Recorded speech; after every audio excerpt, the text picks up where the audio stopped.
हेमोपैथ के डॉक्टर ही नहीं, धरती का भगवान कहे जाते हैं। हर एक का सहारा।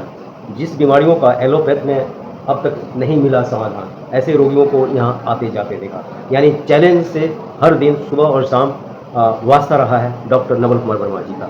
वैसे ही बीमारी है माइग्रेन का और झटके आने का। तो उससे रिलेटेड एक हमारे पास पेशेंट हैं, चलिए बात करते हैं कि कब से ये प्रॉब्लम था और कैसे पता चला डॉक्टर नवल जी के बारे में? जी। नमस्कार, मेरा नाम क्रांति है और मुझे यह प्रॉब्लम 2016 से था। पहले तो मुझे खुद ही ये बीमारी पहली बार कैसे आया मुझे पता नहीं चला। तो धीरे धीरे जब ये प्रॉब्लम बढ़ता गया तो फिर जी। मेरे हस्बैंड मुझे हॉस्पिटल लेकर गए। हॉस्पिटल लेके वहाँ से मेरा एलोपैथी का दवाई चला और कम से कम जी। 5-6 साल चला होगा। जी। रेगुलर पहले तो 3 बार खाने के लिए कहा गया था मुझे, लेकिन उसका साइड इफेक्ट से भी मुझे डर लगता था कि खाऊंगी तो ज़्यादा प्रॉब्लम आ जाएगा, क्योंकि उसमें गर्मी ज़्यादा होती है जिसकी वजह से डाइजेशन प्रॉब्लम मुझे होने लग गया था। लेकिन मेरे हस्बैंड रिपोर्टर है, इसकी वजह से मुझे उनके हेल्प से मुझे डॉक्टर नवल जी के बारे में पता चला, जो होम्योपैथी का दवाई करते हैं। तो वही मुझे फिर लेकर गए उनके पास और जब से मैं दवाई ले रही हूँ रेगुलर, तो मुझे प्रॉब्लम बहुत कम हो गया मेरा प्रॉब्लम। तो जो प्रॉब्लम थी उसके दरमियान आपको क्या परेशानी थी? क्या याददाश्त आपको नहीं हाँ, रहता? याददाश्त का तो प्रॉब्लम था, जी। बिल्कुल ख़त्म हो गया था। जी। तो पहले तो महीने में कितने झटके आ जाते थे डॉक्टर नवल से मिलने से पहले? कम से कम महीने में 5-6 तो आ ही जाते थे। जी। तो अब पिछले कितने दिनों से नहीं आए ये बताइए?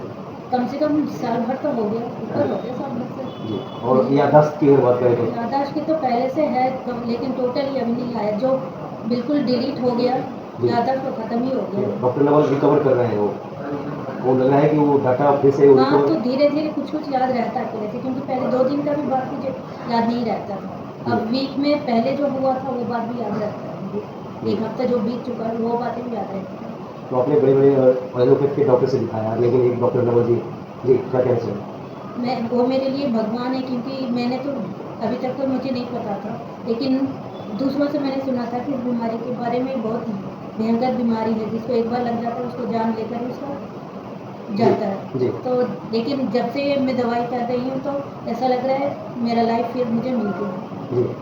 तो लग रहा है कि धरती का भगवान जब तक डॉक्टर नवल जी हैं तब तक यमराज से भी टकराने और प्राण लेने छीनने की ताकत रखते हैं। जी, ऐसा ही है बिल्कुल। ये धरती के भगवान है, भगवान ना सही लेकिन भगवान जैसे हैं धरती पर, क्योंकि डॉक्टर का रूप भी एक भगवान का रूप होता है। जी। और मैं डायरेक्टली चलता हूँ डॉक्टर नवल जी जिनके बारे में क्रांति जी ने कहा कि ये धरती के भगवान हैं और यमराज से भी टकराने का मादा रखते हैं मानवता, इंसानियत और इंसानियत के लिए। तो मैं डायरेक्ट चलता हूँ डॉक्टर नवल जी क्या कहते हैं? जी। पहले तो मैं धन्यवाद देना चाहूँगा आपका, अपने इनके केस की रिपोर्टिंग बाकी लोगों के लिए की। और कहना चाहूँगा एक तो ये भगवान वाला वर्ड यूज़ ना करें, हम सब भगवान के दास हैं और हम ड्यूटी अपनी अपनी निभा रहे हैं लोगों को ठीक करने के लिए। इनका केस बहुत सीरियस था, बट अब मुझे खुशी है कि इनका 1 साल से ना झटका आया ना माइग्रेन हुई और इनकी जो 100% लॉस्ट मेमोरी थी वापस आनी शुरू हो गई है। तो मैं सबको बताना चाहूँगा ये chemical free 100% chemical free treatment है होम्योपैथी, और साइड इफ़ेक्ट फ्री होने से, ऑर्गेनिक होने की वजह से पेशेंट को जो दवाई के एडवर्स इफेक्ट नहीं आते और पेशेंट की रिकवरी बड़ी फास्ट हो जाती है अगर डॉक्टर इसकी केस स्टडी प्रॉपरली करके दे। उसे कहते हैं होलिस्टिक ट्रीटमेंट, तो इसलिए इनकी रिकवरी इतनी फास्ट होती है। धन्यवाद।